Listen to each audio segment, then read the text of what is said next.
काठमाडौँलाई तपाईँ कसरी परिभाषित गर्नुहुन्छ? पवित्र सरबाट सुरु गरौँ। काठमाडौँ तपाईँको लागि के हो?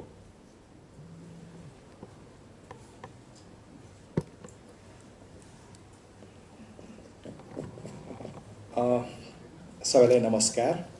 सर्वप्रथम त परिवर्तनको लागि नमस्कार। आज 20 वर्षपछि महानगरपालिकाको चुनाव हुँदैछ, स्थानीय निकायको, र यसपालि गजबको परिवर्तन देखिरहेको छु मैले। युवा पुस्ताले जुन खालको यो भूमिकाहरू खेलिरहेको छ त्यसको लागि म सर्वप्रथम धन्यवाद दिन चाहन्छु।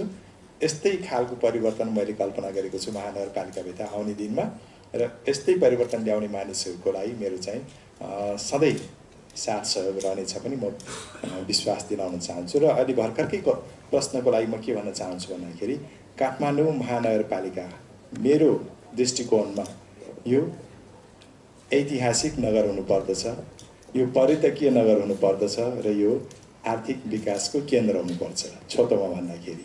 र यो वातावरण, स्वच्छ वातावरणमा जिउन सक्ने, मास्क रहितको, हैन, हामी जहाँ जाँदाखेरि पनि धुलो रहितको यो काठमाडौँको परिकल्पना मैले गरेको छु। र त्यो पछि जब यी समस्याहरू अहिले तत्काल देखेका समस्याहरू, धुलो धुवाँको समस्या, ढल र फोहोरको समस्या, सडकका खाल्डाखुल्डीको समस्या र पार्किङको अव्यवस्था, यो जम्मै समस्याहरूलाई हामीले हटाइसकेपछि अनि हामी परिकल्पना गर्नेछौँ स्मार्ट सिटीको, स्काई रेलको, मोनोरेलको, मेट्रो ट्रेनहरूको, यो जम्मै परिकल्पना त्यहाँबाट गर्नेछौँ।